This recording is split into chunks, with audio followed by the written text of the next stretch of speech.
Hello YouTube, ici Pauline Legnaud et bienvenue dans ce nouvel épisode. J'espère que vous allez bien et aujourd'hui je reçois comme invité Pierre-Arnaud Grenade qui est actuellement CEO de la très jolie marque de prêt-à-porter Bash. Alors, avant de commencer, pour ceux qui ne me connaissent pas, je m'appelle Pauline Legnaud et je suis entrepreneur depuis maintenant plus de 10 ans. J'ai créé la marque de joaillerie Gemio et également un podcast qui est le premier podcast business en France. Et cet épisode est important parce que c'est le dernier épisode avant la pause estivale, la fameuse pause estivale où je vais enfin vous laisser tranquille.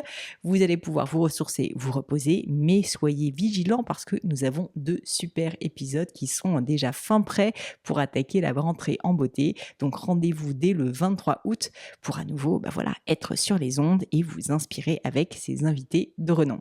En l'occurrence, donc comme je vous le disais, aujourd'hui je suis avec Pierre-Arnaud Grenade qui est donc CEO de la marque Bash. Avant de diriger Bash, Pierre-Arnaud a aussi été à la tête de beaucoup d'autres entreprises, Princesse Temtam qu'il a repris après le décès malheureux des 2 fondateurs, mais également Morgane à la belle époque. Depuis 2015, Pierre-Arnaud est donc le CEO de la marque Bash qui présente quand même plus de 1200 collaborateurs à la fois en Europe, en Asie et même aux US. Vous l'aurez compris, Pierre-Arnaud, c'est avant tout un développeur retail et un vrai. Il prend des marques et il va vraiment leur donner un nouvel essor, une nouvelle ampleur, notamment une dimension internationale. Donc c'est ce dont on a parlé parce que c'est ce qu'il a fait depuis 2015 pour Bash. On a aussi parlé de plein d'autres choses, la crise du Covid, son impact sur le retail, qui est quand même un sujet qui nous touche encore aujourd'hui. On a parlé d'exemplarité, on a parlé de valeur, on a parlé d'ego, on a parlé de luxe accessible ou encore de l'importance de savoir bien s'entourer. Dans cet épisode, on a aussi à pas mal de moments parlé de la nouvelle campagne et je vous dis tout de suite, ça n'est pas un épisode sponsorisé, mais on a vraiment parlé de cette campagne Blazer, donc qui vient d'être lancée par Bash au moment où j'enregistre cette interview et qui est très intéressante parce qu'elle vise tout simplement à mettre en avant les femmes dans le monde de l'investissement et essayer de leur redonner plus de place. Donc j'ai trouvé que c'était une thématique vraiment, vraiment intéressante et donc c'est pour ça que je voulais aussi communiquer dessus. Je vous mettrai le lien en tout cas dans les notes de l'épisode pour que vous puissiez voir justement de quoi il s'agit. Mais je ne vous en dis pas plus et laisse place à cette conversation avec Pierre-Arnaud Grenade.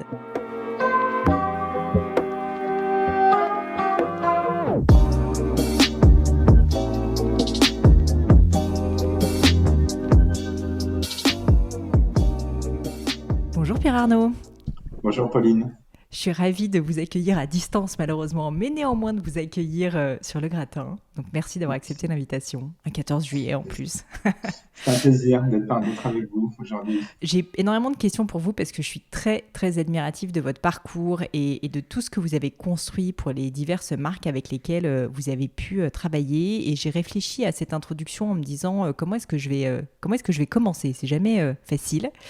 Et figurez-vous que je me suis dit qu'un sujet qui intéresserait peut-être mon audience parce que je l'ai peu abordé, c'est le sujet de cette crise terrible qu'on a vécue depuis 2 ans. Parce que, et vous m'arrêtez si je dis une bêtise, ça a été très difficile évidemment pour le monde du prêt-à-porter. Mais j'ai la sensation que justement Bash fait partie des marques qui ont peut-être souffert certainement parce que les boutiques étaient fermées, mais ont réussi, je trouve, à presque tirer parti de cette crise, à renouveler leur plateforme de marque, à vraiment faire un gros travail de communication, à être très présent, tout simplement, sur les réseaux notamment. Et donc, je trouvais que c'était intéressant d'en parler pour montrer en fait que malgré les difficultés, ça a pu être aussi une opportunité pour certaines marques de prendre une autre dimension. Et donc, je voulais savoir si vous pouviez me parler de cette période, comment vous, à titre personnel, vous l'avez vécu et finalement, quels ont été vos réflexes, vous, en tant que dirigeant d'entreprise. Qu'est-ce que vous avez fait pendant cette période qui a été complètement inédite, quoi. La marque est née en 2003, donc quand on arrive face à la crise, c'est-à-dire début 2020, on a plus de 15 ans d'existence et puis on a un parcours de croissance. Donc, j'allais dire avec des croissances qui sont en tout cas depuis 2014 de l'ordre de 30 à 35% par an. Pourquoi je vous parle de ça? Parce que vous arrivez face à la crise et déjà il y a un phénomène inédit pour Bash qui est la croissance s'arrête. On était début 2020, on est présent en Chine, on est présent aux États-Unis, on est présent en Europe. Et évidemment, on entend nos équipes chinoises à partir du mois de novembre-décembre nous parler de ce virus. Et il y a une forme de dissonance entre ce qu'ils nous racontent et ce qui est raconté en France, dans lequel on nous incite à pas s'affoler, le port du masque n'est pas passe une obligation. Enfin, il y a tout un discours quand même qui est dans le déni de cette crise. Et nous, on entend nos équipes chinoises nous dire si, Arnaud, c'est vraiment très sérieux ce qui se passe. Et donc, on se prépare un petit peu en avance. On sent que la vague va déferler en fait d'est en ouest, qui est d'ailleurs ce qui s'est passé. Et donc, la première chose qui nous habite, c'est la sidération. Je pense comme tout le monde, on est sidéré de ce qui nous arrive. Et d'ailleurs, je dis en rigolant à mes équipes, mi-mars, quand on doit fermer les magasins, mi-mars 2020, on a mis 4 ans, et je vous raconterai ça plus tard, mais on a mis 4 ans à ouvrir plus de 200 magasins, on va mettre une semaine à les fermer. Donc, ce qui est quand même... voilà. Donc après, on se prépare pour la vague, en fait. On se prépare pour la vague. Alors, comment on se prépare pour la vague? On s'organise en stream de travail. Évidemment, un stream très important qui est les équipes, leur protection, le nouveau mode de travail. Tout le monde est en télétravail. Pour nous, c'est quelque chose de très nouveau. Donc là, on se prépare vite pour ça. Rassurer les équipes, communiquer. Un deuxième stream de travail sans surprise sur le cash, c'est-à-dire protéger le cash de l'entreprise, sa trésorerie, puisqu'on est encore dans cette phase où on ne sait pas exactement comment le gouvernement va soutenir les entreprises. Un stream de travail sur l'approvisionnement. Alors à la fois réduire nos achats pour la saison dont on sait qu'elle va être perturbée et en même temps maintenir les approvisionnements sur les marchés qui continuent à tourner, c'est-à-dire le digital et la Chine qui n'a jamais complètement fermé. Un stream vis-à-vis de nos clients, que ce soit nos partenaires, leur parler, voir comment on va lutter ensemble contre cette crise. Et en fait, cette phase, elle dure 3-4 semaines. On se serre les coudes. Il y a une très grande solidarité dans l'entreprise autour de cette crise et d'enjeux de résistance.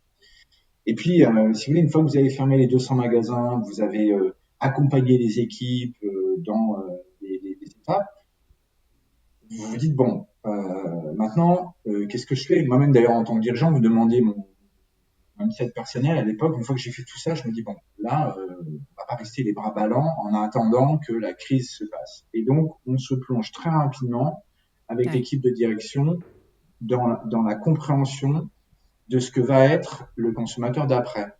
Et on se demande finalement, et ce qui est dur à détecter à cette époque, c'est qu'est-ce qui va rester post-crise et qu'est-ce qui n'est que conjoncturel en fait et qui va durer que pendant la crise.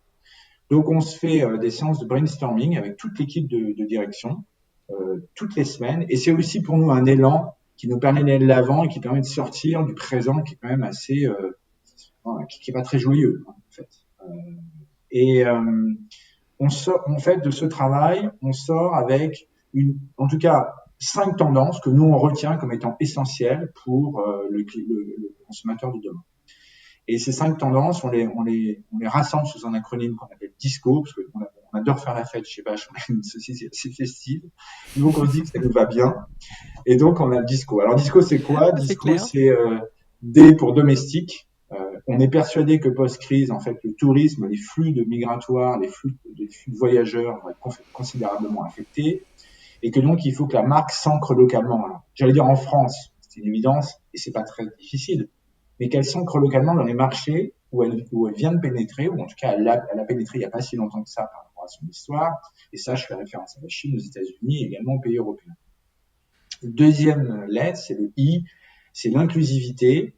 Et l'inclusivité, pour nous, c'est comment j'ai une meilleure reconnaissance de chacun des individus qui est chacun, on est représentatif d'une communauté, quelle que soit la communauté, qu'elle soit, j'allais dire, géographique, qu'elle soit d'ordre religieux, qu'elle soit d'ordre ethnique, peu importe, comment la marque accueille de façon plus personnalisée, en ayant une meilleure reconnaissance de moi en tant qu'individu.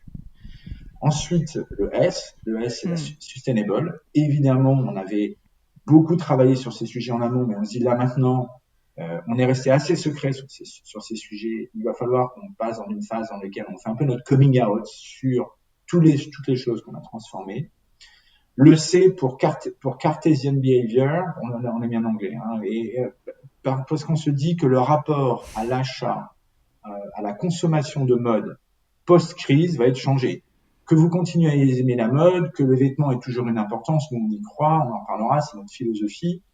Mais malgré tout, on sait que le rapport, la balance que le consommateur va faire entre le prix, l'utilisation d'un produit, son impact sur l'environnement, elle va être modifiée et donc il faut qu'on y fasse très attention. Et puis O pour Online Boost.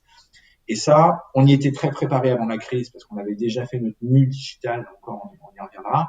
Mais pour le coup, on priorise à fond tous les investissements digitaux et pour sortir gagnant de la crise. Et c'est vrai, très honnêtement, qu'avec le recul aujourd'hui, la crise a été j'irais pas dire jusqu'à dire qu'elle a été un bienfait parce que ça serait exagéré, mais ce qui est certain, c'est que ça a été un catalyseur pour nous et on est sorti en tête de la courbe en fait après cette crise parce que beaucoup de choses qu'on avait initiées, on partait pas d'une page blanche sur beaucoup de sujets, que ce soit la digitalisation, que ce soit l'innovation, que ce soit le développement durable, que ce soit la modification également du travail, etc. On avait déjà avancé sur ces sujets, ça nous a forcé à aller encore plus vite. Et du coup, on a eu l'opportunité d'accélérer sur tous ces sujets. Et de fait, 2021, même si ça reste une année perturbée pour nous, parce que le début de l'année, il y a un certain nombre de pays qui étaient encore en fermeture ou en semi-fermeture. 2021, ce sera une année qui sera meilleure que 2019.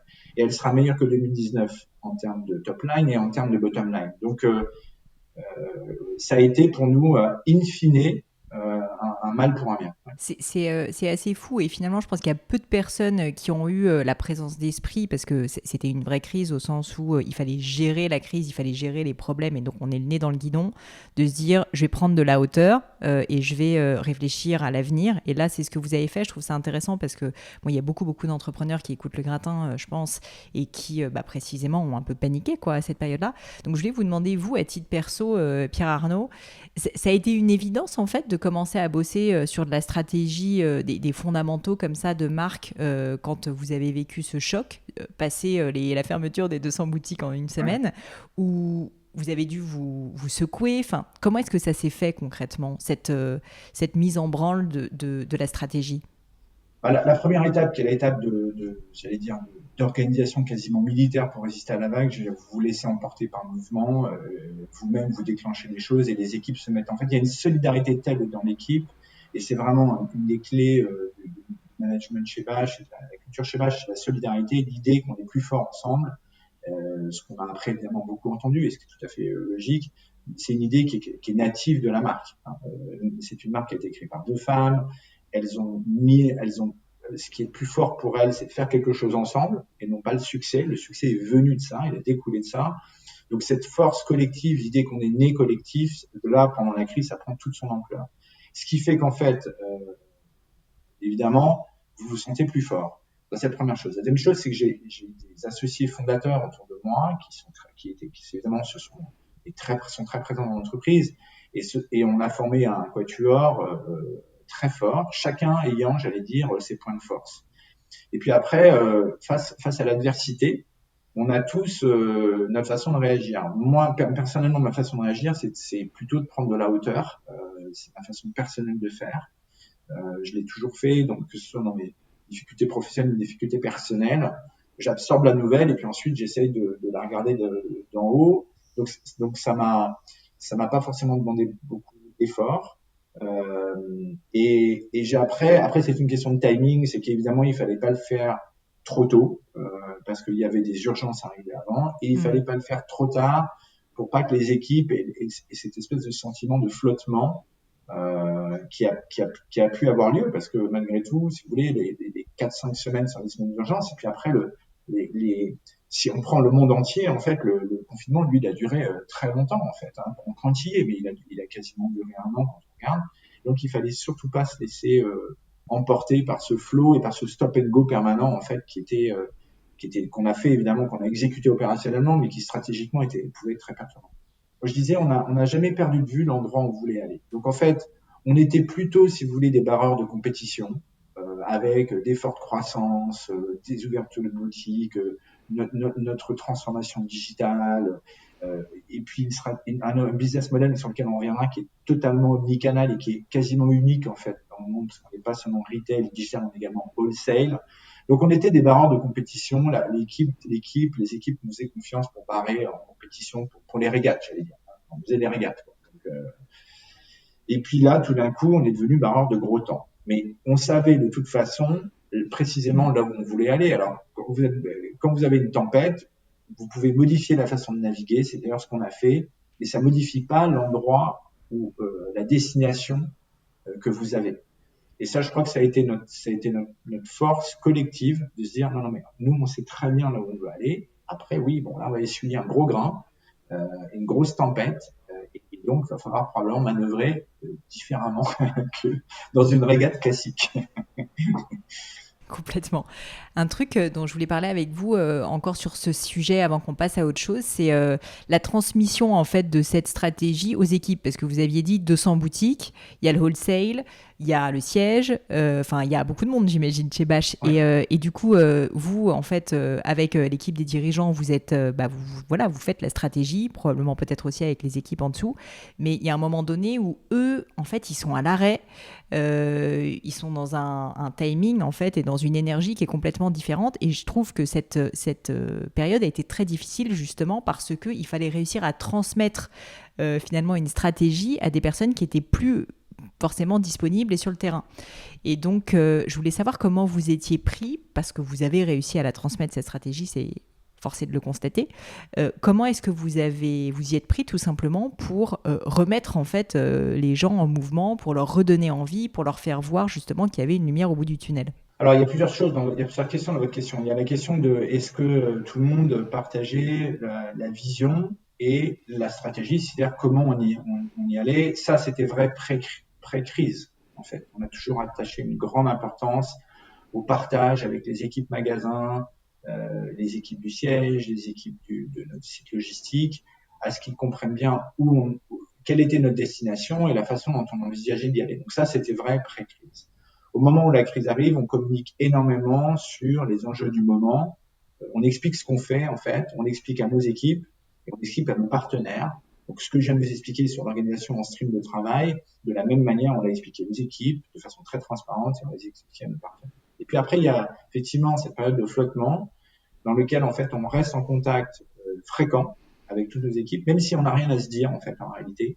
On reste en contact fréquent avec l'idée qu'il faut se parler dans tous les cas et qu'il faut se tenir prêt. Et alors l'avantage d'être très global comme nous sommes, c'est qu'en fait le timing des TI est un peu différent. Donc il y a toujours un pays qui ferme, ou toujours un pays qui ouvre. Donc on est en permanence dans ce stop and go et du coup ça maintient une forme de tension positive dans lequel oui il y a des mauvaises nouvelles, mais il y a aussi des bonnes nouvelles. Et puis il y a un tempérament chez Bash, ça fait partie d'ailleurs des valeurs de la marque, des valeurs d'entreprise, c'est l'optimisme. Et alors là, pour le coup, si vous voulez, c'est le moment ou jamais de capitaliser dessus. Donc on a comme cette vision optimiste. On valorise notre petite victoire. On valorise les choses sur lesquelles on estime qu'on a été bon. On a aussi des vraies victoires pendant cette période-là, notamment sur le plan digital, on a des vraies victoires. La Chine redécolle beaucoup plus vite la Chine redécolle à partir de avril 2020, elle redécolle. C'est quand je dis elle redécolle, elle continue finalement sur le chemin de croissance qu'on avait connu. Donc ça, on le communique aux équipes pour leur dire, voyez, n'écoutez pas, parce que on est entouré de collapsologues dans ces cas-là, qui vous expliquent que c'est l'apocalypse du retail, l'apocalypse de la mode, voilà.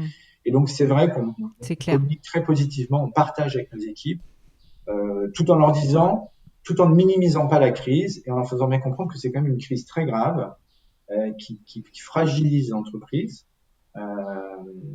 Donc évidemment on a des moyens de soutenir cette crise, puisqu'on fait appel, comme toutes les entreprises, à des PGE qui permettent de maintenir l'entreprise à flot. Mais on minimise pas la crise pour autant. On est très clair sur les dangers qu'elle représente et en même temps, on communique fréquemment sur toutes les petites victoires qu'on a au quotidien. Et de toute façon, cette communication, elle existait avant crise. On l'a juste accentuée, on l'a fait différemment aussi, parce que souvent les contacts étaient physiques, là, évidemment ils sont à distance.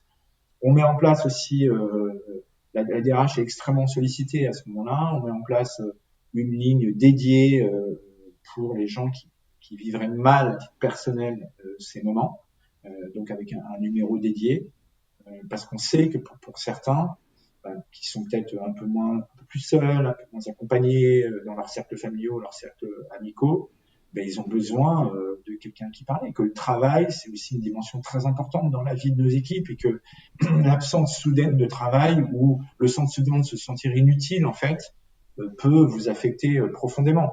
Ouais. Donc chacun est utile en fait. On le dit, on le répète bien à tout le monde. Il y a juste des moments où on peut pas travailler, mais on répète bien à quel point chacun est utile et à quel point on croit à notre modèle et on croit à notre vision. Et c'est juste que, comme je disais tout à l'heure, la façon d'y arriver va être un peu différente. On communique cette confiance et cet enthousiasme, tout en étant très clair sur le fait qu'on traverse une crise inédite et qu'il faut être donc très prudent sur un certain nombre de sujets. Et pour être spécifique, Pierre Arnaud, moi je m'intéresse beaucoup aux questions de leadership. C'est comment ça se communique? C'est-à-dire, c'est vous en tant que dirigeant qui envoyez un mail, c'est tous les directeurs ou tous les responsables d'équipe qui transmettent la bonne parole. Parce que, voilà, une fois de plus, quand on est une équipe de 10 personnes, ça se fait assez simplement et encore. Mais quand on est autant que vous, c'est quand même pas si facile, quoi. Vous avez raison, parce que, et c'est d'ailleurs un sujet qui est un sujet central chez nous, c'est que l'authenticité, quand on est une équipe de 10 personnes, ça se fait par capillarité, parce qu'on est dans la même salle, tout le monde est au courant de tout. Donc, j'allais C'est dire, ça. ça se conceptualise pas, ça se conceptualise pas vraiment, c'est quasiment intuitif. Là, on est 1200 personnes dans le monde entier, et donc on utilise beaucoup la vidéo.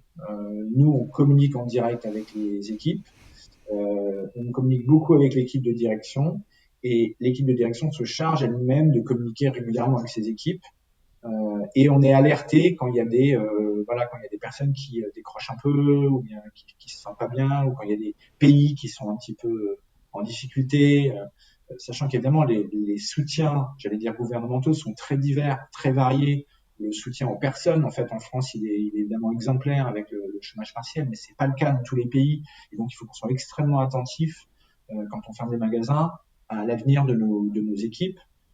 Donc, on communique énormément par tous les canaux possibles, mail, vidéo, téléphone, réunions régulières avec évidemment l'équipe de direction, en étant le plus transparent possible, le plus humain possible. C'est-à-dire qu'on n'essaie pas d'être des surhommes ou des surfemmes pour voir Marin Charonne.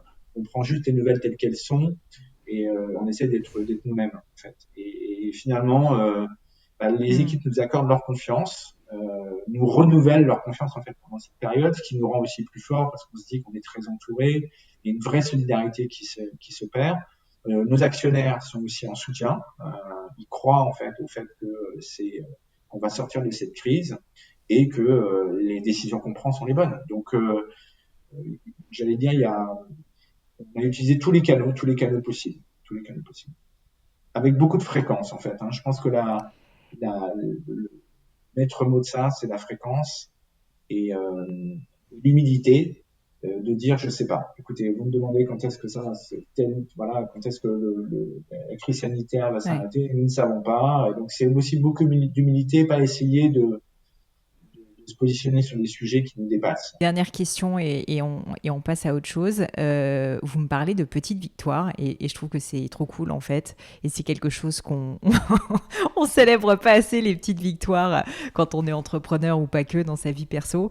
Et du coup, je voulais savoir si vous aviez un exemple justement de petites victoires peut-être qui auraient été célébrées chez Bash et comment vous l'aviez célébré justement. Bah, les petites victoires, j'ai plein d'exemples. Hein. C'est évidemment quand vous voyez que la Chine réouvre et que les magasins, il y a des gens qui reviennent et que voilà, que les clients qui sont contents. Vous voyez les chiffres, des chiffres, ne serait-ce que des chiffres d'affaires. Vous savez, dans une entreprise Ouais. qui est très qui est comme ça, vous appuyez sur le bouton de matin, vous voyez une somme de zéro, c'est quand même choquant. Donc là, le simple fait de voir des chiffres, ou bien un autre exemple, c'est un t-shirt responsable du style a dessiné pendant le confinement, dans lequel elle a écrit, elle a dessiné à la main, parce qu'on a une vidéo de ça, I will hug you later, et c'est un t-shirt auquel on a dédié la totalité des profits à la PHP, et on s'aperçoit que ça prend, que tout le monde adore, que la communauté réagit positivement. Bon bah pour nous c'est une vraie victoire en fait, parce que ça fait plaisir, qu'on se dit que c'est une action qu'on a fait avec le cœur et on voit que la communauté, nos clients réagissent. Quand on est en plein Covid, on doit déménager, changer notre entrepôt et que pour la première fois, je vais voir l'entrepôt, le déménagement s'est fait pendant le Covid. Il faut voir ce que c'est que les travaux. Enfin, vous savez, ça a été très compliqué les travaux pendant le Covid. Donc l'entrepôt est finalement terminé après 2 mois et demi de retard. Et je rentre et je vois l'entrepôt qui commence à fonctionner. Bon, tout ça, c'est une somme de petites victoires. Ou bien quand on a signé la totalité de notre PGE, qu'on est à flot. On en a sans que ça, ou que on a réussi à tous travailler, télétravailler, toute la DRH a installé ce qu'il fallait. On en a tous les jours en réalité. Et je crois que c'est la façon dont on regarde le monde qui change en fait. Hein. Soit on regarde les choses avec pessimisme, soit on les regarde avec optimisme. Et c'est ce qui fait, c'est la marque de fabrique de l'entreprise qui a été créée dès le départ par Barbara Sharon. Et donc ça joue en notre faveur, c'est vrai. Optimiste ne voulant pas dire, j'allais dire, qu'on a une vision irréaliste des choses ou utopique, pas du tout. Mais en tout cas, chaque jour, on a des raisons de se réjouir. Vous, à titre personnel, vous considérez que vous êtes un optimiste et vous avez toujours été un optimiste? Moi, je considère que je suis un optimiste en fait, je suis très poussé vers l'avant. En fait, je considère toujours que il faut aller de l'avant, en fait. Et que l'essentiel, c'est dans la vie, c'est d'avancer. Alors après, on avance. Parfois, évidemment, on fait des erreurs. Évidemment, on se trompe. J'allais dire a fortiori dans une aventure comme Bâche, comme je vous disais, quand on multiplie le chiffre d'affaires entre 21 et 2014, ce qui correspond à 2015, correspond à la période que moi j'ai vécu chez Bâche, on multiplie le chiffre d'affaires par plus de 5. Évidemment, vous faites des erreurs, hein, parce que vous n'avez pas le temps de tout régler, mais l'essentiel, c'est d'avancer et de se dire qu'à la fin du jour, vous avez fait vous avez fait moins d'erreurs, vous avez fait un maximum, pris un maximum de bonnes décisions et un minimum de mauvaises décisions. C'est ça qui compte. Et d'ailleurs, on encourage les équipes à le faire. C'est vraiment une philosophie parce que c'est ça qui libère aussi l'énergie, la création, l'innovation. C'est que le sentiment qu'ont les équipes, qu'ont nos équipes, que elles peuvent se tromper. La seule chose qu'on exige d'elles, c'est de se tromper vite en fait, parce qu'en se trompant vite, on apprend vite. Et donc ça, oui, je pense, je suis fondamentalement comme ça. Ça c'est vrai. Je peux avoir des downs, hein, Vous attention. Hein, auriez un je exemple suis d'une pas, vous voyez fois ce que où... je veux dire. On n'est pas non On plus, va en parler. on n'est pas dans l'optimisme BA. J'ai des moments où j'ai quand même des moments où je me dis, bah, j'ai des doutes, bien sûr, mais rapidement en fait, ça se transforme en action. Voilà. Mais ça, c'est un phénomène que j'explique pas, Hmm. qui est comme ça. Qui peut être fatigant pour l'entourage aussi d'ailleurs. Je peux imaginer, je suis un peu comme ça aussi. Vous auriez un exemple d'une fois justement où vous êtes trompé avec Bâche, vous ou quelqu'un de l'équipe, hein, enfin, et de comment justement vous êtes passé assez rapidement à autre chose. Un exemple, voilà, d'une plantade chez Bâche entre 2015 et 2021. Au-delà des difficultés exogènes comme le Covid, vraiment juste une mauvaise décision, quoi. Ah bah nous, on a pris alors là, des mauvaises décisions. J'en ai des exemples, là, j'en ai à l'appel, hein, parce que en fait, on en a fait sans arrêt. On a fait d'abord, on a commencé par des erreurs de recrutement. On pensait que des gens étaient faits pour nous fondamentalement, et puis on s'aperçoit qu'ils finalement ils sont malheureux, ils sont pas bien. On a fait des erreurs d'organisation. On a commis des erreurs sur le plan des outils informatiques où on pensait que c'est irait vite, puis finalement c'est très très lent, dans la façon de les gérer. On a fait des erreurs sur des pays. On est allé à Macao trop tôt, par exemple, parce que on n'était pas assez connu en Chine, donc du coup on a fait un step back sur Macao, et on y reviendra sans Hmm. doute. On a fait des erreurs de produits dans lesquels on croyait à fond en produit. Donc, des erreurs, on en fait au quotidien. Moi, je crois que l'essentiel, c'est d'avoir l'humilité de reconnaître que c'est une plantade et que c'est une erreur, et du coup de passer à autre chose. Mais des erreurs, on en fait sans arrêt. D'ailleurs, c'est souhaitable en fait, parce que c'est symptomatique quand même d'une entreprise qui fait des choses. Si vous ne faites pas d'erreur, Hmm.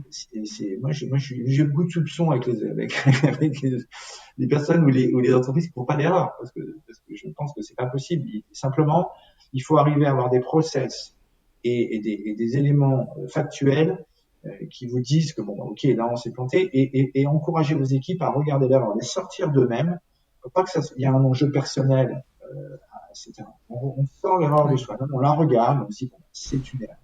Ok, moi, Bien, voilà, j'ai fait une erreur. C'est pas moi qui suis en cause, c'est une erreur. Je vais la réparer et je vais agir. Et je pense que ce qu'il y a de plus dur, en fait, dans les équipes, c'est qu'elles ne se sentent pas, évidemment qu'il faut qu'elles se sentent responsables, mais pas coupables, en tout cas certainement pas coupables personnellement.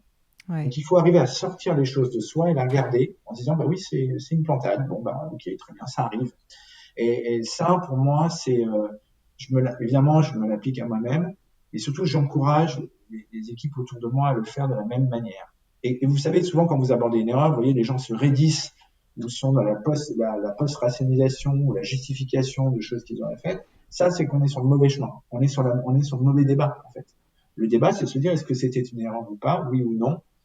La responsabilité personnelle, c'est pas le sujet souvent. Le sujet, c'est que c'est juste une erreur et il faut donc changer. Il faut parfois s'entêter peut-être à le refaire, mais peut-être un peu différemment.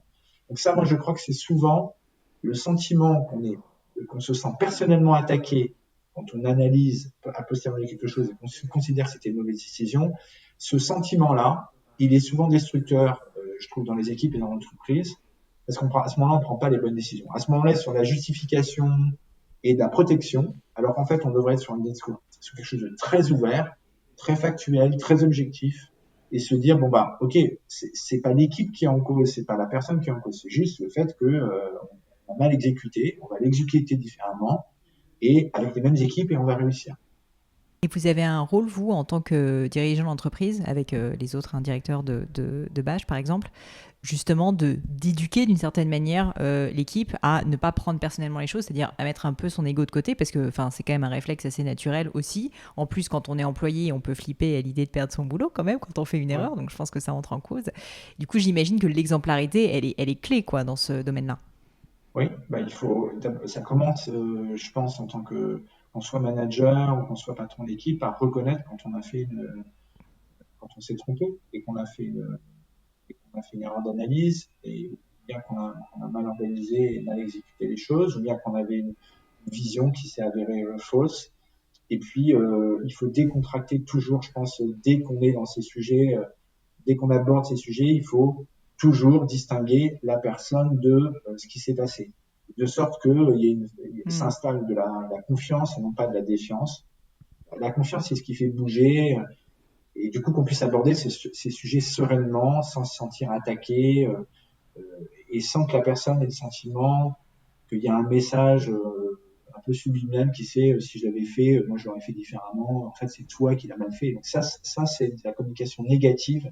C'est très dommageable, je pense. Et il faut être très attentif à la façon dont on pose les questions, dont on amène les sujets, parce que si on les amène de façon un peu agressive, un peu polémique, et ben en fait ça raidit tout de suite l'échange et du coup vous n'êtes plus dans l'analyse des erreurs. Encore une fois, vous êtes dans des réflexes d'autodéfense qui ne permettent pas de traiter des sujets. Donc, je pense que c'est un, oui, c'est un effort constant à faire en se mettant dans la peau de celui qui a fait, vous voyez, de celui qui a fait la boulette, parce que évidemment, comme je disais, Ouais. les équipes, elles se sentent responsables. On n'a pas besoin de leur dire qu'elles sont responsables. Elles se sentent responsables. Donc elles ont déjà le poids Ouais. éventuellement de quelque chose qu'elles n'ont pas très bien fait. C'est pas la peine d'en rajouter. Ça n'amène rien en fait. Ça ne fait pas avancer. Je voulais juste revenir sur cet exemple de Macao qui avait été un peu une plantade au niveau du timing. Parce que Ouais, ce que je trouve difficile, c'est quand on se plante de se dire est-ce qu'il faut quand même que je continue, que je laisse un peu plus de temps au projet parce que peut-être que voilà, c'est juste que c'est un peu plus long et compliqué que prévu, ce qui arrive quand même assez souvent. Ou est-ce que non, en fait, là, il faut qu'on rebrousse chemin. Et en fait, ma question, c'est comment est-ce que vous, Pierre Arnaud, à un moment donné, vous dites non, là, c'est vraiment une erreur, il faut arrêter et passer à autre chose, quitte à revenir, versus l'autre option qui est de continuer, on va dire, et de s'acharner, ce qui est souvent quand même quelque chose qu'on entend dans le milieu professionnel, que finalement les gens qui réussissent sont des gens qui sont persévérants. Et à un moment donné, ou non, en fait, être persévérant, c'est juste être stupide et continuer à se taper la tête contre un mur à répétition. Mais comment est-ce que vous faites la part des choses? alors, c'est intéressant parce que là, en plus, vous abordez le sujet de l'international. Nous, on est parti à l'international. Aujourd'hui, on est une marque très globale. Hein. La France, enfin, le bien international, c'est quasiment 50, c'est plus que 56% de notre chiffre d'affaires. C'est plus que la moitié du parc de nos magasins. Et on est parti à l'international très early stage. je suis arrivé chez Bache en 2015. La marque était déjà présente en Belgique et avait un magasin en Angleterre. Et à partir de 2015, on déploie en fait une stratégie avec 4 piliers, dont un pilier qui est celui d'international. Donc en 2016, on se développe en Europe, dans tous les pays européens. Et ensuite, en 2017, donc l'entreprise fait, à ce moment-là, elle fait 80 millions d'euros. On se déploie en même temps aux États-Unis et en Chine et en direct, parce qu'on est convaincu qu'il faut opérer en direct. Donc on recrute deux CEO et une toute petite équipe au départ aux États-Unis et en Chine, avec l'idée que on ait une marque à condition d'être globale. On peut pas être on veut pas être un champion régional. Nous, notre ambition, c'est d'être un champion global. Quand on fait ça, c'est un énorme stretch pour l'entreprise parce que c'est évidemment beaucoup plus complexe à tout point de vue, d'un point de vue humain, d'un point de vue process, d'un point de vue supply, d'un point de vue produit, d'un point de vue marketing. Enfin, tout est très complexe. Mais on se dit que absorber cette complexité tôt nous permettra d'apprendre plus tôt et du coup d'atteindre notre objectif d'être une marque globale plus tôt. Donc on est très convaincu là-dessus et on fonce. Et on fonce sur Hong Kong, on fonce sur la grande Chine, la Chine continentale. Aujourd'hui, on a une trentaine de boutiques en Chine. On fonce aux États-Unis. Aujourd'hui, on a une quarantaine de boutiques et de corners aux États-Unis. Donc là-dessus, on n'a jamais dévié de notre conviction. Simplement, on a inclus Macao, en l'occurrence, effectivement, dans la roadmap de développement, et on n'avait pas anticipé que la notoriété chinoise était vitale pour les magasins à Macao, et on est obligé de reconnaître que quand on voit le temps qu'il faut pour que la marque soit connue en Chine, à un moment aussi, ça va durer trop longtemps. Donc, je saurais pas vous dire. Après, vous savez, c'est évidemment, vous faites le coût, vous mesurez le coût de sortie versus le coût de rester, et les chiffres font le reste. Dans la mesure où ça me coûte moins cher de partir et éventuellement de revenir un jour que de rester, bon, je vais partir. Et c'est là où je dis, il faut pas avoir une notion d'ego. C'est-à-dire, oui, c'est moi personnellement, qui ai dit, on va ouvrir un magasin Macao, et je dis, oui, désolé, on va les fermer. Et donc, c'est aussi, vous parlez d'exemplarité tout à l'heure, c'est assumer ça en disant, oui, c'est une erreur. Voilà, on en a fait, ça là est un exemple, mais pour autant, ça ne remet pas du tout en cause notre vision d'une marque globale et internationale. Hyper clair. J'aimerais quand même parler aussi un peu du reste et notamment pour vous connaître un peu plus, Pierre Arnaud, est-ce qu'on pourrait parler de votre enfance, faire un retour en arrière Est-ce que vous pourriez me dire simplement d'où vous venez, où est-ce que vous êtes né, enfin, à quoi ressemblait le petit Pierre Arnaud quand il est né?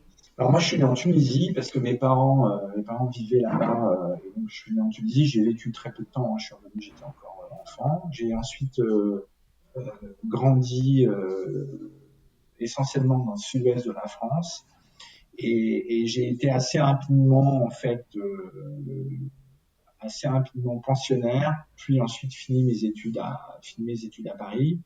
Et ensuite, j'ai fait une école de commerce, qui en fait était une école de commerce qui à l'époque, qui s'appelle l'IEG, qui à l'époque m'offrait, il y avait peu d'écoles de commerce qui offraient la possibilité d'étudier à l'étranger, et c'est vraiment ce qui me motivait. Et donc, ça m'a donné tout de suite cette envie d'aller à l'international, ce qui a été ensuite un peu, en tout cas dans le début de ma carrière, a été un peu le fil rouge de ma carrière. Donc j'ai eu une enfance où j'ai appris à être autonome très tôt, et je me suis pris en main très tôt par les hasards de la vie. Il se trouve que mes parents, dans les premières années de ma vie, travaillaient beaucoup. J'étais plutôt élevé par ma grand-mère, et ensuite je suis devenu pensionnaire assez tôt. Et donc très tôt, je me suis construit avec l'idée qu'il fallait aller de l'avant, et que les choses venaient si vous les provoquiez. Voilà. Ça a été un peu et aujourd'hui, c'est une espèce de moteur qui s'auto-alimente en permanence. Euh, Même si ce que m'a apporté évidemment la vie professionnelle, c'est que je suis arrivé sur le marché du travail avec l'idée qu'on se construisait un peu tout seul. Et puis très vite, j'ai découvert en fait que c'était beau de se construire à plusieurs, et ça, je l'ai appris dans mes premières années de vie professionnelle. Et aujourd'hui, je suis convaincu évidemment qu'on est beaucoup plus fort à plusieurs. Mais c'est vrai que je suis arrivé à sortir de mes études avec une idée un peu plus individualiste du succès, et en tout cas de du travail. Et ça a été très vite, Et grâce à mes expériences professionnelles et grâce à mes boss d'ailleurs successifs, j'ai appris à fonctionner beaucoup plus en équipe. comment est-ce que vous vous en êtes rendu compte? Qu'est-ce qui a été ce déclencheur? Parce que c'est quelque chose quand même d'assez fort, quoi, au niveau de votre expérience personnelle. En fait, c'est ma première expérience. J'ai travaillé au sein c'est assez original d'ailleurs. Je travaillais dans la filiale export de la Française des Jeux. Le projet était fou, enfin, était en même temps tellement évident. Le marché des jeux, c'est un marché mondial. Tous les gens jouent dans le monde entier. Ouais. Ouais, vous avez plusieurs contextes. Vous avez un contexte qui est les jeux sont encadrés par la loi et donc ils sont plutôt officiels, ou bien ils ne sont pas encadrés par la loi. En général, ils sont officieux et inutile de vous dire par qui ils sont managés. Et donc, le rôle de la filiale export, c'était de vendre le marketing de la Française des Jeux et ses compétences techniques aussi pour gérer la sécurité, notamment d'un jeu comme le loto par exemple. Et c'est un monde extraordinaire parce que c'est un monde de rêve. D'accord. Qui n'a pas rêvé un jour de gagner au loto et de changer sa vie? Donc c'est un monde, vous vivez avec ça. Et donc voilà. Donc j'étais en charge de vendre ça sous forme de projet en général, parce que ça intervenait souvent dans le cadre d'appel d'offres. On s'associe avec des partenaires locaux pour y répondre. Et très vite, en fait, du coup, j'ai été amené à gérer des projets dans lesquels j'avais un distributeur, par exemple, un partenaire local en Afrique du Sud qui était un très grand brasseur qui du coup avait un réseau de distribution très fort, un banquier qui lui avait toute la sécurité pour rapatrier les fonds, la Française des Jeux qui a amené la compétence technique. Donc je me retrouve à gérer des équipes projets multidisciplinaires, multiculturelles. Et donc, ça me donne très vite une vision à 360 de ce qu'est l'entreprise. C'est des énormes enjeux financiers, hein, parce que c'est des cash machines et des loteries pour les États. C'est une Ouais. forme d'impôt indolore, en fait, hein, pour les États. Et c'est souvent d'ailleurs le meilleur moyen de lever des fonds pour un État lorsqu'il a des besoins. Et donc, cette fonctionnement en projet multidisciplinaire, multiculturel, en fait, très vite, ça m'ouvre, en fait, et ça me fait réaliser à quel point le travail en équipe est puissant. Et d'ailleurs, je pense que le fait que j'ai choisi l'international, c'était volontaire de ma part, in fine. C'était quand je suis voulu partir à l'international, je pense que j'avais envie de m'ouvrir et justement de pas rester de pas rester ancré en France, focalisé sur une seule et même culture. C'est un peu, je me suis forcé à m'ouvrir moi-même. Et après, professionnellement, cette première expérience, elle m'a donné vraiment cette notion de travail en équipe à 360. Puis en plus, vous n'avez pas vraiment de relation hiérarchique, hein. Vous êtes partenaire, hein. Donc faut animer, il faut entraîner, il Ouais. faut. Après, je suis après arrivé dans des fonctions plus classiques entre guillemets. Et c'est à partir de ce moment-là que j'ai commencé ma carrière dans la mode. Mais cette première étape, elle m'a vraiment, elle m'a modelé de façon différente. Et d'ailleurs, elle a créé un état d'esprit très particulier. Aujourd'hui, toute l'équipe en fait qui était dans cette filiale, on est encore tous amis et on se voit régulièrement. Enfin, c'est une expérience qui nous a marqué. Pour tout vous dire, mon boss de l'époque, qui m'a vraiment beaucoup aidé justement à m'ouvrir et parrain de ma fille. Enfin, il y a eu alors dans toutes mes étapes professionnelles, j'ai gardé des amis. J'ai gardé les ex françaises des jeux, les ex princesses Tam Tam. On a des cercles, j'ai des cercles comme ça d'amis. Mais indéniablement, je l'ai appris par la force des choses et grâce aux gens qui ont bossé avec moi. Vous vouliez faire quoi quand vous étiez petit? Vous aviez un rêve de carrière, de vie? Je pense que je voulais être avocat et puis au départ je voulais être avocat parce il y avait dans alors j'avais pas forcément d'ailleurs une compréhension de ce qu'était le métier, mais il y avait j'avais l'image de l'avocat qui défend la veuve et l'orphelin.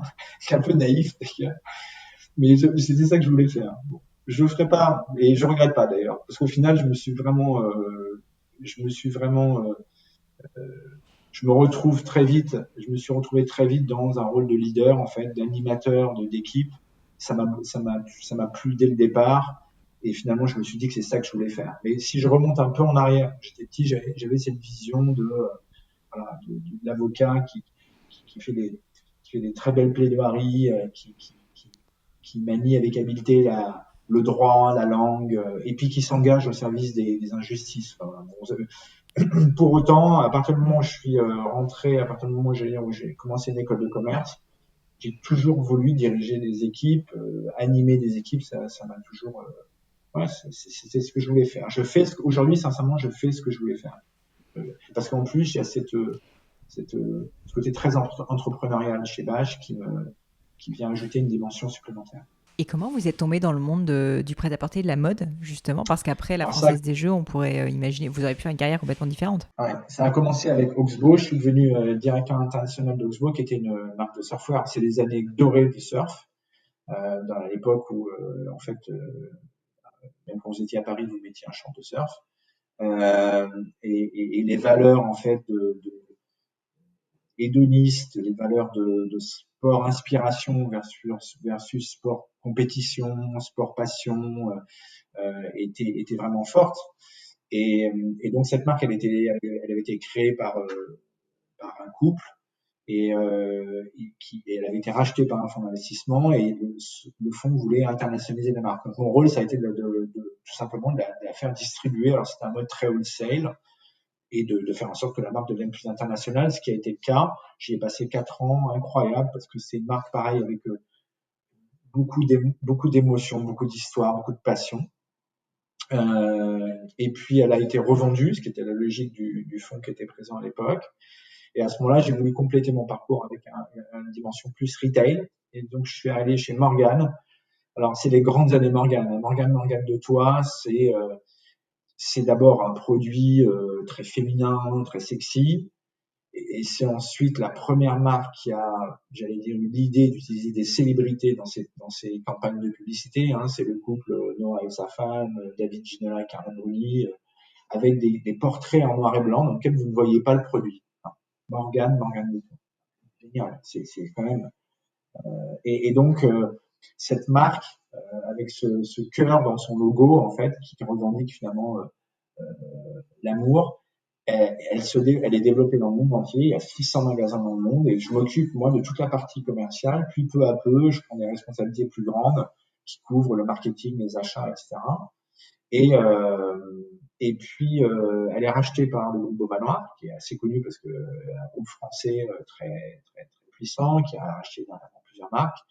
Je reste un an pour les accompagner et puis je pars ensuite dans le groupe Fast Retailing, qui est un groupe japonais où je prends la direction de Princesse Tam Tam.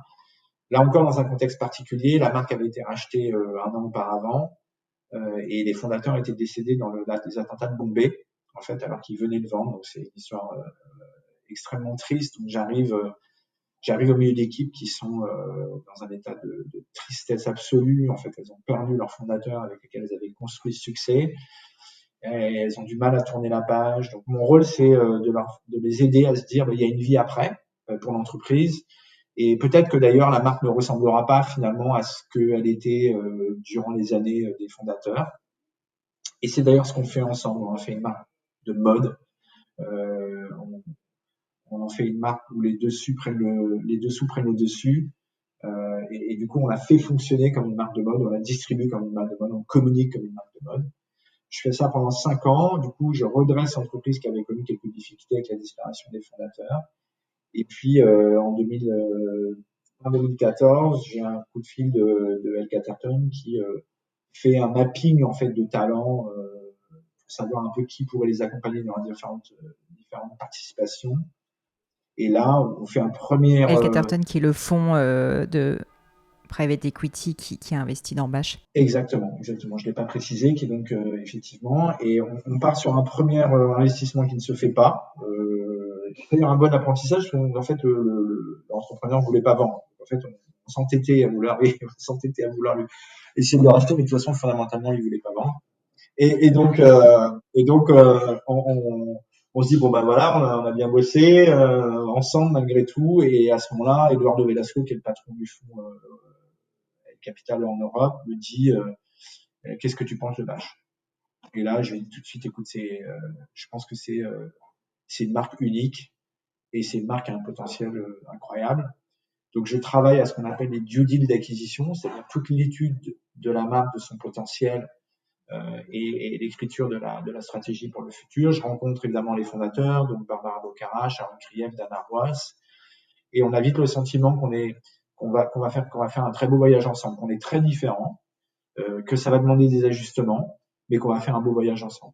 Et puis après, le voyage démarre, et donc c'est ce que je vous disais, c'est avec 4 verticales, une verticale internationale, une verticale digitale, très importante évidemment, une verticale produit, parce qu'on veut une marque qui soit multicatégorie, forte dans toutes les familles de produits, et une verticale marque dans lequel il faut qu'on arrive à conceptualiser ce que les fondateurs ont créé intuitivement, qui est magnifique.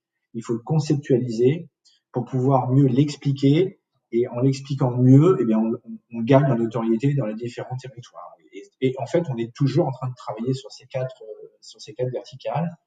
C'est une marque de ce fait qui est assez unique et qui a un business model unique. Parce que, vous savez, on parle beaucoup de digital, de retail. Nous, on est une marque qui est complètement omnicanal, c'est-à-dire qu'on opère du digital, du wholesale et du retail. On l'adapte à chaque marché et de façon totalement synergétique, c'est-à-dire que, sans entrer dans les détails, mais d'abord, ça permet d'avoir une meilleure notoriété. D'abord, vous avez la totalité du gâteau du marché, c'est-à-dire qu'il n'y a pas un canal que vous oubliez, vous attaquez la totalité des marchés.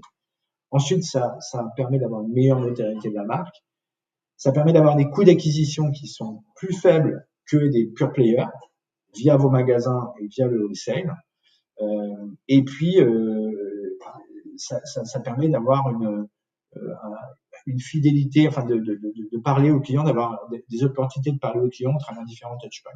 Et ce business model, il est totalement unique et ça, c'est évidemment une des forces de Bâche, en dehors de ce que je vous ai dit, c'est-à-dire qu'on est multicatégorie, on est totalement global aujourd'hui. Voilà, donc c'est une marque unique et ce voyage, en fait, on a très vite eu le sentiment dès le départ qu'on le ferait. On savait pas exactement comment. On savait évidemment pas que le Covid passerait par là, mais on avait la vision quand même que c'était là où on voulait aller. Et ce qui a changé peut-être après la crise, parce que je réfléchissais là à votre question de départ, c'est que nous, on opère dans un marché, vous savez, qui s'appelle le luxe accessible. Donc, c'est le marché bridge entre le luxe et le mass market. C'est un créneau, c'est un segment de marché qui existe depuis assez longtemps. Il s'est créé en plusieurs phases. Une phase au départ très masculine, plutôt statutaire, vous voyez, basée sur le logo. Donc, si je vous dis Polo Ralph Lauren, Calvin Klein, Tommy Hilfiger, vous voyez bien, ce sont des marques très statutaires où le logo exprime la force de la marque. J'ai une fierté de porter le logo. Et une deuxième vague plus féminine, plus européenne d'ailleurs, dans lequel, en fait, finalement, le business model, c'était ce qu'on appelle un business model du look-alike. C'est-à-dire, je crée l'illusion du luxe en m'inspirant des marques du luxe, mais évidemment à un prix plus avantageux. Et ça, il y a énormément de marques qui ont eu des très gros succès récemment. Et puis, il y a une troisième vague qui est la vague de ce qu'on appelle le self-achievement ou l'authenticité. C'est-à-dire, ce sont des marques qui ne sont ni dans le statut, ni dans le look-alike, mais sont juste dans l'idée que on se vêtit pour se faire, pas pour ressembler à quelqu'un, pas pour dire, prétendre qu'on est, montrer un statut, on s'habille d'abord et avant tout pour se sentir bien. Et parce que se sentir bien permet après d'agir différemment. Et donc Bâche, c'est vraiment l'esprit de ce que Barbara a voulu communiquer, c'est l'idée que le vêtement a un rôle. Contrairement à d'autres marques qui pourraient dire, bah non, finalement, le meilleur moyen d'être sustainable, c'est de vivre tout nu. Non, le vêtement a un rôle. Il a un rôle parce qu'il vous aide à avoir confiance en vous, il vous aide à vous sentir bien et du coup à rayonner autour de vous. Et c'est vraiment ça que Barbara et Sharon, en tant qu'entrepreneuses, elles avaient envie de faire. Elles ont vraiment créé un vestiaire idéal qui se construit saison après saison. Donc, il n'y a pas un côté très mode, jetable, qui se construit, il est dans l'air du temps, hein, mais il se construit saison après saison. Et le vêtement a ce rôle-là. Le vêtement, il a ce rôle de dire, ça m'aide à me sentir le matin bien dans mes baskets, voilà, je me trouve belle, et bim, du coup, je peux rayonner autour de moi, m'exprimer tel que je suis et agir, en fait. Et donc ça, c'est cette troisième vague-là, c'est une vague qui s'exprime il y a d'autres marques qui l'expriment dans d'autres domaines, mais c'est vraiment l'idée que on abandonne les statuts où il y a les gens à qui on voudrait ressembler et on est soi-même. Et de ce point de vue-là, Barbara Sharon, elles ont été très visionnaires et à la fois dans la façon dont elles ont conçu la marque, puis elles ont été très visionnaires en tant qu'entrepreneuses, parce que la marque a été créée en 2003. Hein. Aujourd'hui, c'est vrai, quand on entend les start-upers, on se dit oui, l'essentiel pour nous, c'était de travailler ensemble. D'accord. Et c'était des femmes, en 2003, qui ont se dit, nous, notre priorité, c'est de faire quelque chose ensemble. Elles auraient pu faire autre chose. Hein. Elles sont tellement talentueuses qu'elles auraient pu faire de la déco, un restaurant.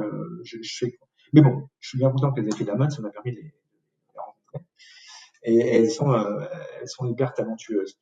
Et d'ailleurs, aujourd'hui, en fait, on a envie, elles ont toujours eu envie de redonner, en fait, autour d'elles. Maintenant que Bâche a du succès, elles ont envie de redonner autour d'elles. Et elles l'ont fait au travers évidemment, d'actions de charities. On a beaucoup contribué à la recherche contre le cancer du sein. On soutient l'association Women's Safe pour les violences faites aux femmes et on a accéléré ça notamment pendant le Covid puisque on a découvert qu'évidemment les violences s'étaient accélérées pendant cette période malheureusement. Et là, on a décidé de quelque chose d'assez récent. Là, vous êtes la première avec qui on va communiquer dessus. On s'est dit comment il y a quand même une histoire d'entrepreneuriat au féminin chez Lâche. Alors, comment on peut aider l'entrepreneuriat féminin, nous, à notre niveau, et de façon originale. L'insight dont on est parti, c'est parmi les investissements des fonds de private equity, seuls 3% des fonds sont destinés à des entreprises dirigées par des femmes. Autrement dit, 97% des fonds sont destinés à des entreprises dirigées par des hommes. Donc on est parti de là. Et on a réfléchi et on s'est dit quel est le symbole, quelle est la pièce qui symbolise les affaires. Je vous pose la question, tiens, quelle est la pièce de vêtement qui symbolise les affaires? Vous dites la veste. Voilà. Donc on s'est dit on va faire quelque chose autour de la veste. Et donc c'est une appellation qu'on appelle blazer parce que on a titre en anglais. Et donc on va à partir dans les 10 prochains jours, on va dédier une partie des profits de la vente d'un certain nombre de vestes à un soutien à des startups dirigées par des femmes. Et on va le faire dans tous les pays. On va le faire aux États-Unis, on va le faire en France, on va le faire en Chine. Et on va donner le nom de la veste. Enfin, la veste va être nommée, va être baptisée du nom de l'entrepreneuse. Donc, on aura la veste, une veste qui s'appellera Pauline un jour, on espère. Et l'idée, c'est d'arriver et évidemment, la beauté de l'opération, c'est qu'on va montrer ça au monde financier, parce qu'on va pas se contenter de le faire dans le monde de la mode. Donc, on aura un plan média qui exposera cette action au fonds d'investissement, en leur disant, voilà, cette veste-là, il y aura une tagline qui sera a real investment piece, la veste, le nom de la veste sera celui de l'entrepreneuse, et évidemment, on expliquera comment nous allons comment la vente de cette veste va permettre de funder un certain nombre d'entreprises. Donc, alors, il y en aura très probablement 4 qui seront très différentes. Une sera plutôt est une entreprise américaine qui travaille sur la solidarité. C'est une entreprise qui crée de la solidarité entre femmes, entrepreneuses. Une qui est très spécialisée dans l'informatique pour les femmes. Une qui est plus spécialisée dans la santé, dans la nourriture et la santé. Et une troisième en Chine qui est spécialisée qui est un réseau en fait de femmes entrepreneurs et également spécialisée dans l'art contemporain. Donc voilà, c'est un exemple d'innovation, de retour en fait à nos racines qui sont l'entrepreneuriat féminin, la solidarité et l'idée qu'on est plus fort ensemble. Cette opération, elle va démarrer dans une semaine et elle va démarrer sur LinkedIn dans un premier temps et puis ensuite elle sera présente dans des grands journaux purement financiers, donc le Financial Times, Wall Street Journal, histoire de parler directement, si vous voulez, aux décideurs qui sont concernés par l'insight que je vous ai donné tout à l'heure, qui est que, voilà, que seulement 3% des fonds de private equity sont destinés à des femmes dirigées par des entreprises dirigées par des femmes, ce qui en soi est quand même un chiffre qui est choquant et qui nous a apparu notre petite pierre à l'édifice en fait euh, pour mettre en relief ça qui doit absolument changer. Et donc je vous dis ça parce que je vous raconte ça, Pauline, parce que la façon dont est organisé le marché, que je vous ai décrit, ben, il est en train de, je pense que c'est en train de changer. La crise a rebattu les cartes. Je repense à votre question tout à l'heure. La crise, elle a rebattu les cartes de ça, en ce sens que aujourd'hui, ce qui compte, c'est d'arriver à se dire que la croissance durable va se faire par l'innovation durable. Et nous, on croit beaucoup, on croit beaucoup en la smart fashion plutôt que la fast fashion ou par opposition au luxe. Nous, on croit en la smart fashion. Et c'est l'idée que on peut avoir une croissance durable en ayant autour de soi, en tant qu'entreprise, un écosystème en fait de start-up, de jeunes entreprises qui vont vous aider à innover, à être créatif, bien sûr. C'est pour une société de mode, c'est quasiment, c'est consubstantiel d'une société de mode d'être créatif, mais surtout à innover. Et c'est vraiment ce qui nous drive. Donc là, en l'occurrence, on va le faire au travers de cette opération, mais on l'a fait également beaucoup dans nos actions sur notre stratégie de développement durable. On s'est entouré beaucoup de startups qui nous ont permis de faire des choses qu'on ne pouvait pas faire autrement sans elles. Parce que d'abord, elles ont souvent inventé des solutions techniques et digitales qui permettent de le faire, ou bien parce qu'elles opèrent quelque chose que nous, on ne sait pas faire. Exemple, la location, par exemple, de vêtements, on fait appel à une startup parce qu'on ne sait pas le faire.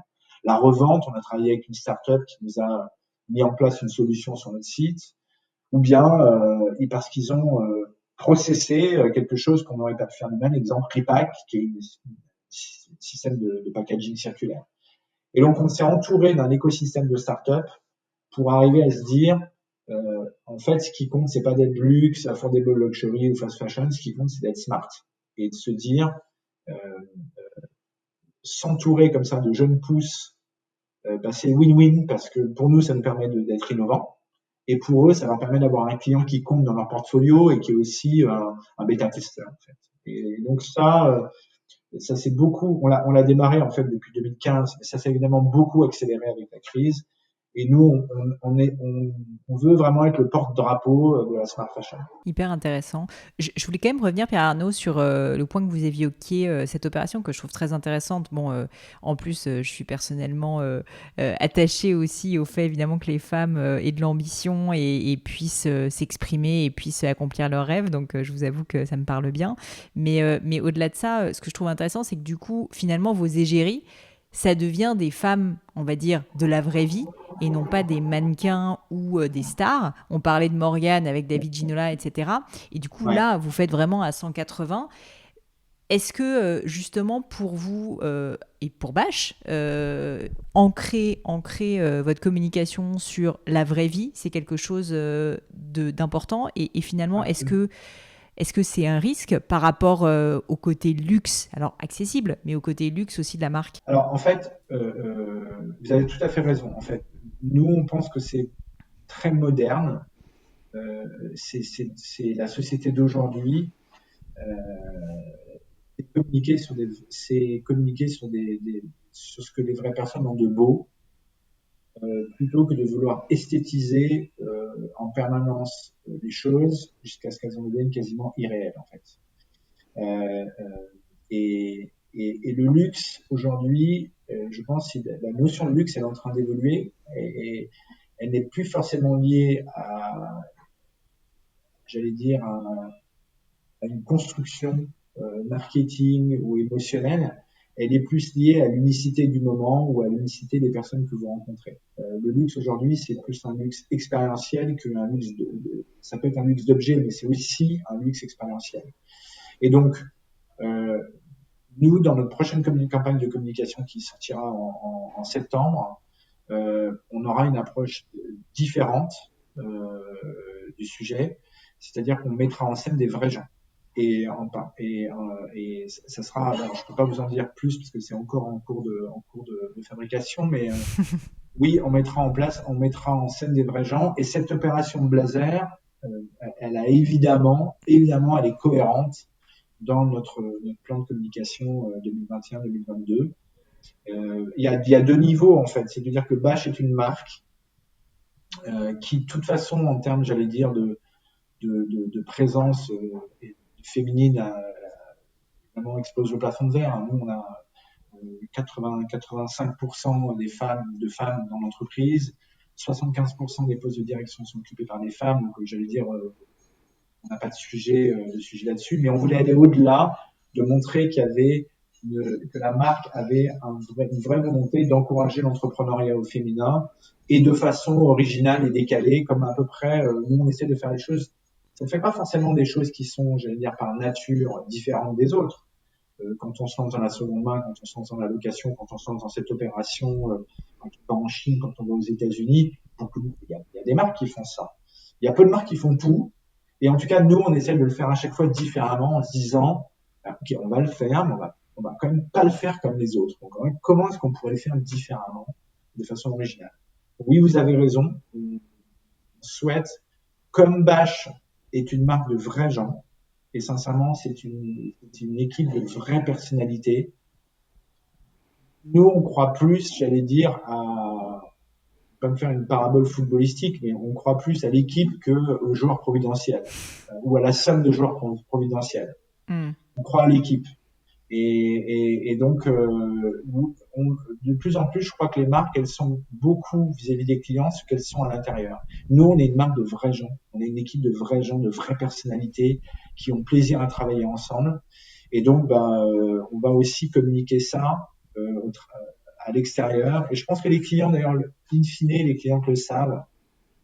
Euh, je pense que ce qui est beau d'ailleurs, c'est que ils le perçoivent peut-être pas, peut-être qu'ils ne sont pas réalisés, mais je pense que quand nos clients vont dans nos magasins, elles ressentent le fait qu'on est une société humaine dans laquelle les vêtements ont une âme, parce qu'ils ont un véritable rôle. Et nos équipes, elles savent créer cette connexion émotionnelle. D'ailleurs, je crois qu'aujourd'hui, c'est vraiment le rôle des magasins, c'est d'arriver à créer cette émotion. Le digital, sur lequel on est assez avancé, puisque c'est près d'un tiers de notre chiffre d'affaires, donc vous voyez, on est assez avancé. Malgré tout, le digital crée de la connexion, mais il ne crée pas d'émotion. Le digital ne crée pas d'émotion. Ce qui crée de l'émotion, c'est la relation humaine.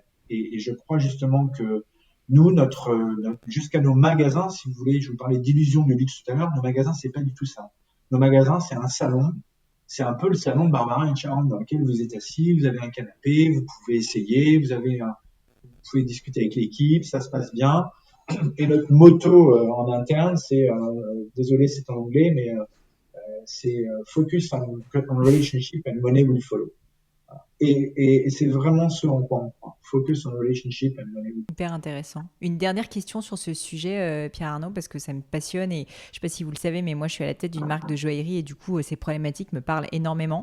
C'est la notion de l'incarnation. Vous avez dit, vous êtes une vraie équipe de vrais gens et ça se sent quand vous en parlez. Vous aviez ces fondatrices en plus emblématiques, mais qui font partie de l'entreprise maintenant qui les a dépassées, qui est beaucoup plus grande qu'elles. Comment est-ce que vous arrivez à concilier une envie d'incarnation, d'après ce que je vois, avec une exigence quand même d'image qui est liée au segment dans lequel vous êtes, qui est le segment du luxe accessible. On ne peut pas se permettre non plus d'avoir un bouton sur Instagram, de ne pas être quand même assez nickel. En fait, dans votre question, il y a plusieurs questions, Pauline, parce qu'il y a la question de quand on monte des vrais gens, est-ce que pour autant on doit est-ce que dans la vraie vie, par exemple, une vraie personne, Pauline, est-ce que ça, malgré tout, dans votre vie, vous pimpez pas de temps en temps parce que ça vous paraît important, voilà, et puis vous avez des moments de votre vie où vous vous dites, je suis naturel. Donc effectivement, nous, quand on monte des vrais gens, on estime que c'est le moment où on doit montrer la meilleure facette d'eux. Donc ça peut arriver. C'est normal d'ailleurs, c'est flatteur qu'une marque soit. Une marque doit être flatteuse pour ses clientes, elle doit être flatteuse dans son image. C'est évident. Pour autant, la vraie question que vous posez, c'est celle de l'authenticité, en fait. C'est est-ce qu'on peut être finalement flatteur et authentique? Moi, je crois que c'est tout à fait possible. Ce chemin-là, c'est un équilibre difficile à trouver parce que une trop grande proximité, un trop grand réalisme peut aboutir à quelque chose qui n'est pas aspirationnel. Euh, Mm. et à l'inverse, aujourd'hui, je trouve un trop grand esthétisme, une volonté trop forte d'esthétiser peut vous rendre totalement hors sol. Et du coup, vous parlez pas au cœur des gens pour autant. Or, la marque, c'est quand même la déclinaison du mot sens. C'est une marque, d'abord, ça doit avoir du sens. Acheter Bâche doit avoir du sens aujourd'hui pour les clients. Ensuite, ça doit donner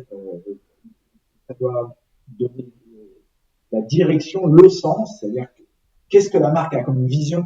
Et notre vision, elle est très claire, c'est le vêtement a un rôle, et il a un rôle, c'est de rendre les femmes plus confiantes pour qu'elles puissent, grâce aux vêtements, mais grâce à plein de choses aussi, euh, accomplir le destin qui doit être celui des femmes dans la société d'aujourd'hui.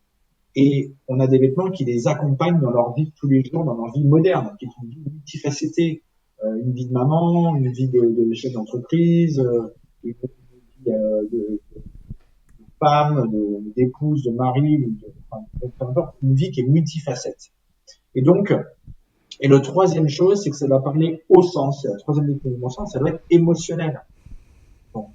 Donc il faut trouver, vous avez raison, ce juste équilibre, mais c'est finalement ce qu'est la vie aujourd'hui.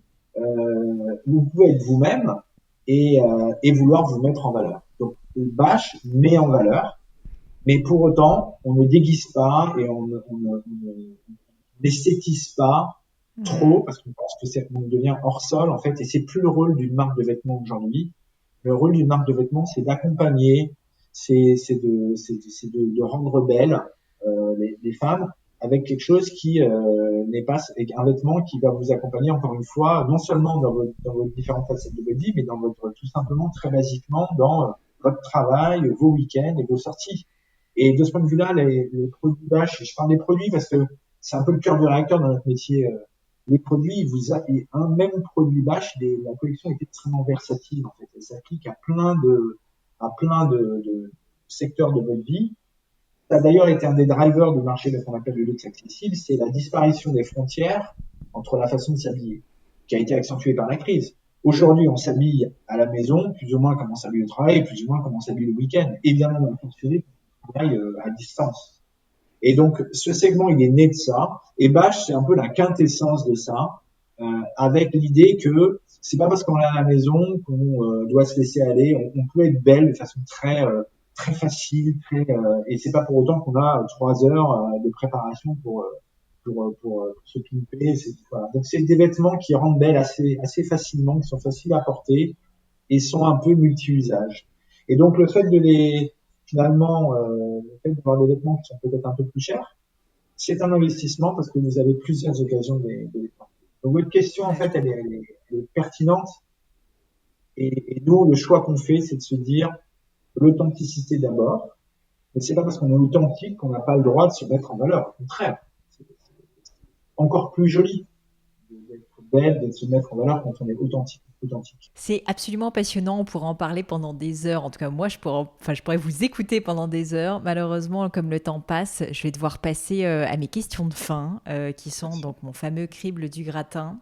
Et donc, la première question que je voulais poser dans le cadre de ce crible, c'est est-ce que vous auriez vécu, Pierre Arnaud, un moment de doute, vous en avez parlé à un moment donné, un échec particulier dont vous vous rappelez et surtout marquant voilà, pour vous, pour votre carrière, ça peut être à titre pro d'ailleurs ou perso, et les enseignements que vous en avez tirés. Je vais vous surprendre, mais en fait, moi, je vis dans le doute. En fait, c'est quelque chose mais je le vis positivement. Hein. Je suis en permanence. Je trouve que le doute, c'est quelque chose d'extrêmement positif. Alors, il faut pas douter de soi, de ses capacités, mais je me repose sans arrêt la question de est-ce que c'est vraiment comme ça que j'aurais dû faire? Comment on pourrait le faire différemment? Qu'est-ce que ça sera demain? Et donc, c'est vrai que et c'est probablement d'ailleurs lié à la façon dont je me suis construit et qu'on a évoqué, je vis quasiment constamment dans le doute, mais dans le doute positif. Et donc, j'ai évidemment j'ai pas un moment, je vous dirais, où ça s'est accentué. Euh, Là, je me pose sans arrêt la question de comment on va faire les choses différemment demain. Ok, on a trouvé une bonne formule pour la sortie de la crise, mais combien de temps ça va durer? On a du succès en Chine, mais comment on fait pour le rendre plus fort? On est très digital, mais comment on fait pour que notre business model continue totalement omnicanal continue à perdurer? Ça, pour moi, c'est un peu mon moteur, et c'est mon moteur personnel et mon moteur professionnel. Euh, je ne saurais pas vous dire pourquoi c'est comme ça, mais j'ai jamais cherché à le combattre. J'ai plutôt cherché toujours à l'utiliser et à l'exploiter comme un moteur, comme une pile à combustible en fait pour ma vie. Et vous arrivez à douter des choses, des actions, de décisions, mais pas de vous. C'est ce que je vous expliquais tout à l'heure, c'est que en fait, il faut sortir les choses factuellement de soi et se dire c'est pas parce que je doute de ce que j'ai fait que je dois me remettre en douter de moi-même. Et c'est exactement, vous savez, quand on parlait tout à l'heure de l'erreur, je pense que bon, c'est pas facile, j'y arrive pas tout le temps. Hein. Donc parfois, vous savez, je me dis bon là, voilà, ça part mal, je vais mettre ce doute dans une boîte, je reviendrai demain, on verra comment je serai. Mais oui, je pense que j'arrive à le faire de temps en temps, j'y arrive pas. Dans ces cas-là, je mets ça de côté.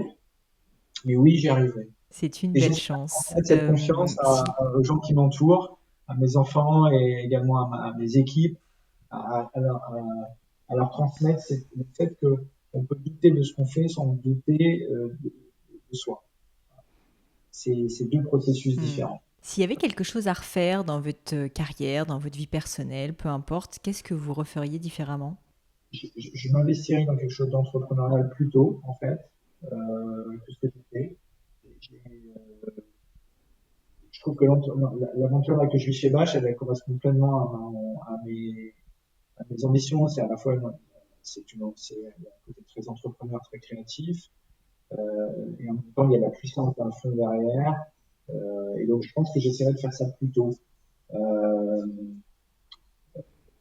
mais ça s'est pas présenté. Mais c'est vrai que si j'avais eu une aventure comme Bache plus tôt, je pense que si je pouvais refaire ça, je ferais Bache plus tôt, en tout cas dans ma carrière, plus jeune. Je comprends. Autre question, est-ce que vous avez une maxime, est-ce que vous avez une citation qui vous porte, qui vous plaît, que vous répétez souvent, que vous pourriez partager avec nous? Alors en fait, pour tout vous dire, je note en permanence des phrases qui me parlent, en fait. Et donc, j'en ai choisi une qui illustre bien, je pense, le propos qu'on a eu. Une phrase de Bob Dylan, c'est celui qui n'est pas occupé à naître est occupé à mourir. Et donc, et donc, je pense que euh, euh, c'est une phrase que je trouve très belle parce elle est très vraie. En fait, et en tout cas, moi, elle me parle énormément. Vous comprenez pourquoi, je pense que à travers la conversation, je suis toujours porté vers l'avant. Et donc, voilà, moi, c'est la phrase du moment. Mais au fur et à mesure de mes lectures, je note des phrases comme ça dans les livres qui évoquent, qui parlent. Voilà, c'est celle du jour. J'en ai plein. Les équipes vous diraient que j'ai toujours plein d'expressions. Et mais, Donc, je fonctionne beaucoup par expression pour exprimer les choses. Je trouve que c'est joli. Ça, je sais pas, j'ai l'impression que ça devient culturel en plus. Vous savez, dans une boîte, on dit comme dirait un tel. et dernière question, est-ce qu'il y a un livre ou on va dire un objet culturel qui vous a marqué aussi et que vous pourriez nous décrire, que vous recommandez peut-être aussi beaucoup autour de vous? Bah, un livre que je suis en train de lire et que je trouve très intéressant, c'est le livre 21 leçons pour le 21e siècle de Harari, qui est, je trouve, pose de façon simple des questions extrêmement complexes. Et, enfin, je l'ai pas terminé, je suis en plein dedans, mais qui pose notamment la question du rôle de l'homme, en fait, dans un monde qui va devenir de plus en plus conduit par l'intelligence artificielle. Et donc le rôle le nouveau rôle finalement de l'homme dans cette société-là. Et c'est intéressant d'ailleurs parce qu'il n'en tire pas un constat, enfin, en tout cas j'en suis qu'au début de la moitié du bouquin, mais il n'en tire pas un constat pessimiste, il en tire plutôt un constat optimiste, et ça va redonner, va poser des questions à l'homme qui ne s'est peut-être pas suffisamment posées, des questions philosophiques, des questions éthiques, et donc, je le recommande parce que ça permet d'ailleurs de bien comprendre quels sont les enjeux qu'on a face à nous et de bien comprendre quel va être le rôle futur. Moi, je suis père de 3 enfants, je me pose beaucoup de questions sur ce qui va être simplement, sur quels sont les secteurs qui vont être porteurs et les métiers qui vont avoir du sens. Moi, j'ai notamment une fille qui se pose beaucoup la question du sens du métier qu'elle va avoir et de la valeur de ce métier en parallèle. C'est-à-dire, il y a des métiers qui ont du sens mais qui sont peu valorisés aujourd'hui par la société.